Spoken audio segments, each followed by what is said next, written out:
Hello everyone, hope you all are doing well. I am Shilpi.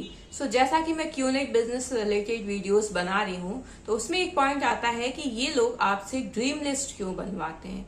Dream list मतलब सपनों की एक list, कि आपके कितने सपने हैं वो आप एक पेज पर लिखिए, क्योंकि ये उनके लिए एक जरिया हो जाता है आपको और उकसाने का कि आपको अब इस बिजनेस में लग के काम करना है ताकि आप अपने इन ड्रीम्स तक पहुंच सकें।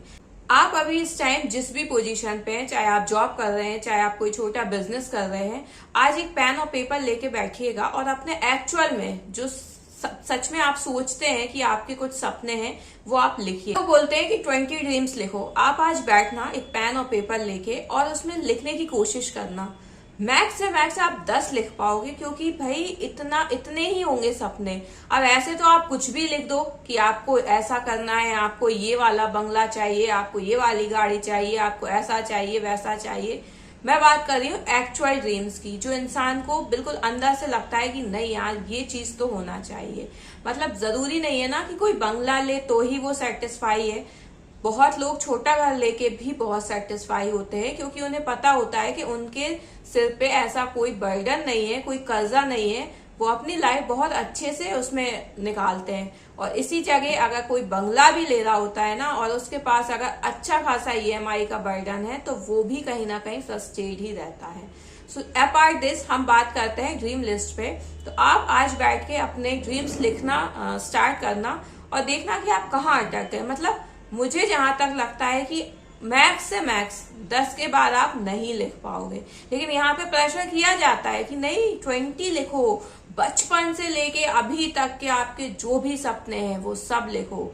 और जिसको भी लेके, मतलब स्पेशली फैमिली मेंबर्स को ही लेके होंगे, उनको लेके भी है वो भी लिखो, ताकि वो ये समझ पाए कि आपको कौन कौन से पॉइंट पे इमोशनल करना है। क्योंकि अगर उन ड्रीम्स में आपने सपोज कुछ भी लिख दिया कि आपको अपने पापा के लिए ऐसा करना है, आपको अपनी मम्मी के लिए ऐसा करना है, तो वही तो ट्रिगर पॉइंट है। क्योंकि जब आप बिजनेस नहीं कर पाओगे, इन शॉर्ट जब आप लोगों को नहीं ला पाओगे, ऐड नहीं कर पाओगे, तो वही ट्रिगर पॉइंट यूज होगा ये कह के कि देखो तुम्हारा सपना था कि तुम्हें अपने पापा के लिए ये करना है, तो तुम्हें मेहनत करनी होगी।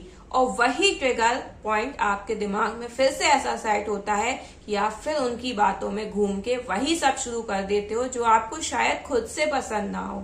मतलब मुझे ये लगता है कि जो भी बिजनेस कर रहे हैं या जिन्होंने छोड़ दिया है, उन्हें तो एक्चुअल में समझ आ ही गया है कि क्या है क्या नहीं है।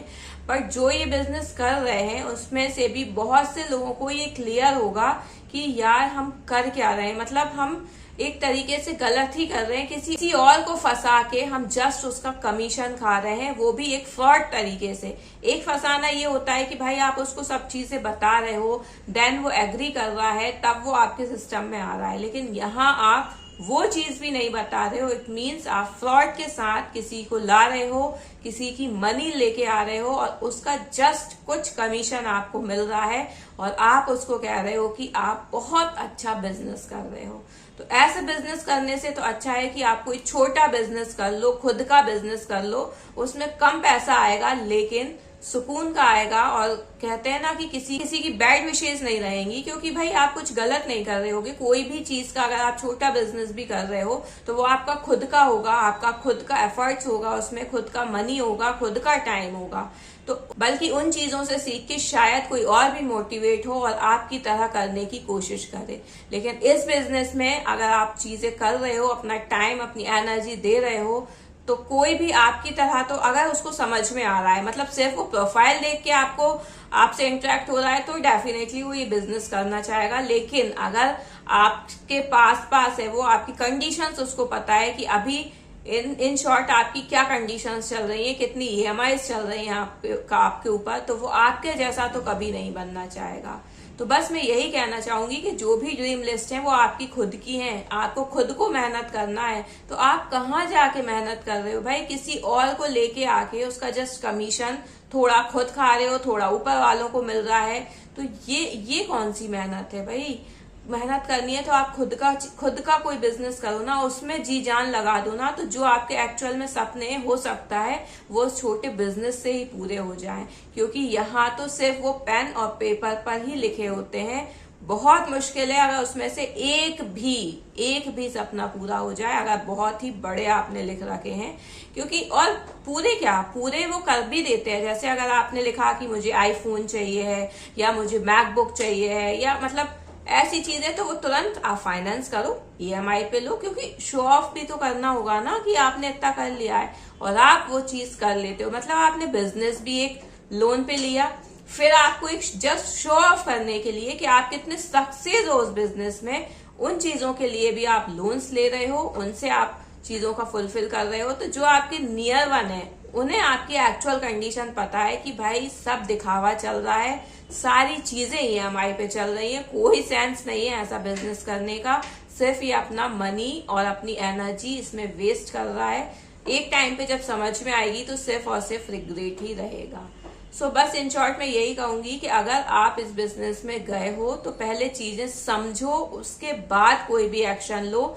दिखावे में क्या है, लोग बस देखेंगे, एक लाइक देंगे आपको, बहुत कोई हुआ तो एक दो आपसे पूछ लेंगे कि क्या कर रहे हो क्या नहीं कर रहे हो। लेकिन आप इस मिसअंडरस्टैंडिंग में मत रहना कि आपकी लाइफ स्टाइल देख के सब आपके पीछे पड़ जाएंगे कि नहीं बताओ क्या चल रहा है, क्या बिजनेस है, मुझे भी करना है। कोई नहीं करेगा, क्योंकि आसपास से लोगों को पता चल ही जाता है कि एक्चुअल में आप कर क्या रहे हो। तो इससे अच्छा है कि आप भी अवेयर रहें और अपने आसपास वालों को भी अवेयर रहें। So I hope you like my video. If you like, please share and subscribe the channel for more. Thank you.